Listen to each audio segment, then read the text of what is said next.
రేషియోలో పై రాష్ట్రాలకు హక్కు ఉంటుంది అని బచావత్ ట్రిబ్యునల్ అవార్డు ఇచ్చింది. అయితే వీళ్ళు గోదావరి బనకచెర్ల పెట్టంగానే ఏమైంది, గోదావరి బనకచెర్ల ప్రపోజల్ ఇయ్యంగానే కర్ణాటక మహారాష్ట్ర ఉత్తరాలు రాసినాయి. ఇగో ఇది కర్ణాటక రాసిన ఉత్తరం, ఇది మహారాష్ట్ర రాసిన ఉత్తరం. ఏదైతే నది పరివాహక ప్రాంతంలో ఉండే అన్ని రాష్ట్రాలను కూడా కామెంట్స్ అడుగుతాడు. కర్ణాటక వాడు ఏం రాసిండు just చదివినిపిస్తా. Now, according to the instant PFR, the state of Andhra Pradesh is diverting additional 243 TMC under Polavaram Bankacherla link project, from which Karnataka would become entitled for further additional use of 64 TMC as per the interstate agreement mentioned above.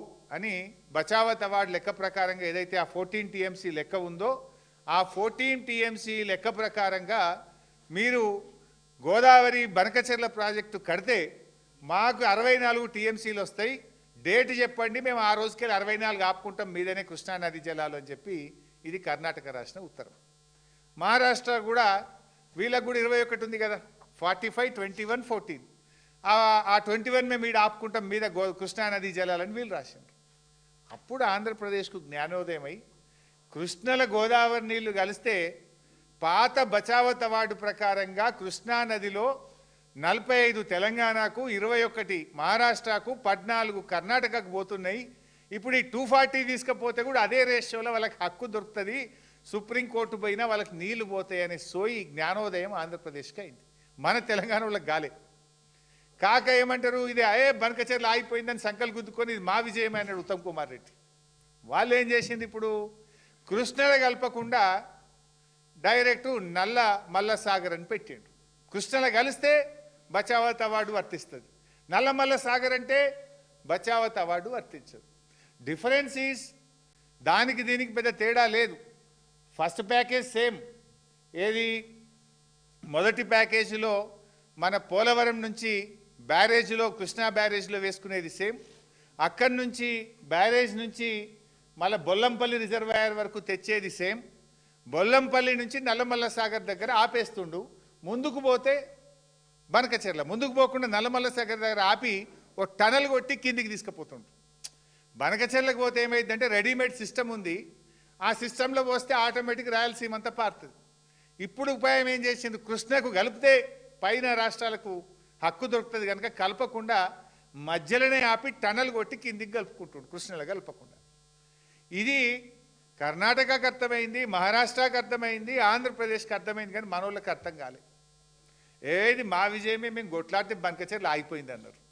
అది ఆగలే, double దెబ్బ తగిలింది. మొదటి దెబ్బ గోదావరి నీళ్ళు పోయేది ఎట్లా పోతున్నాయి, రెండవ దెబ్బ బచావత్ అవార్డు ప్రకారంగా రావాల్సిన 45 కూడా రాకుండా పోతున్నాయి.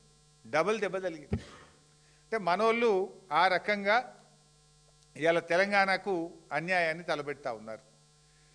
ఇవాళ బనకచెర్ల ఎంత డేంజరో, బనకచెర్ల కంటే Nallamala Sagar double danger. We will lose 2. బనకచెర్లనైతేనేమో గోదావరి నీళ్ళు పోతాయి కానీ కృష్ణాల వాటా దొరుకుతుంది. నల్లమల్ల సాగర్ అంటే గోదావరి నీళ్ళు పోతాయి, కృష్ణాల వాటా కూడా రాదు. డబల్ ఎడ్జ్డ్ నైఫ్, ఇది డబల్ డేంజరస్. అయితే ఈ నల్లమల్ల సాగరు మరి ఆంధ్రప్రదేశ్ అడ్డుకోవాలన్నా వద్దా? ఇంత జరుగుతుంటే ఈ ప్రభుత్వం ఏం చేస్తుంది, కుంభకర్ణుల్లాగా నిద్రపోతున్నట్టు నటిస్తుందా, తెలిసి కూడా తెలియనట్టు చేస్తుందా? ఇదంతా రాష్ట్ర ప్రభుత్వానికి తెలియకుండానే జరుగుతుందని అనుకోవాలనా, లేదు చంద్రబాబు రేవంత్ రెడ్డి ఇద్దరూ పరస్పర సహకారంతో ముందుకు పోతున్నారని అర్థం చేసుకోవాలనా?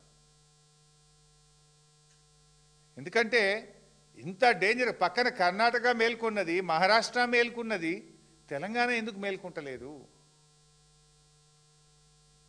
ఇవాళ ఇంకా డేంజరస్ పాయింట్, ఇవాళ నేను చెప్పాల్సినటువంటి ఇంపార్టెంట్ 2 పాయింట్లు ఇప్పుడు చెప్పబోతా ఉన్నా, కీలకమైనటువంటివి. ఇప్పుడు ఆ రోజు ఢిల్లీ మీటింగ్ పోనన్నాడు, పోయిండు. చర్చ జరగలేదన్నాడు, జరిగింది. ఎజెండాలో లేదన్నాడు, ఎజెండాలో ఉన్నది. అది కూడా ఒక్కసారి వీడియో చూద్దాం. వాళ్ళు బనకచెర్ల గోదావరి బనకచెర్ల వాళ్ళు కడతామని అడిగితే కదా మేము ఆపమని చెప్పడానికి. ఎజెండాలో వాళ్ళు కడతామన్న ప్రతిపాదననే చర్చకు రానప్పుడు ఆపమనే చర్చనే రాదు. This is agenda. ఈ కాపీ కూడా మీ అందరికి షేర్ చేస్తాం. Agenda points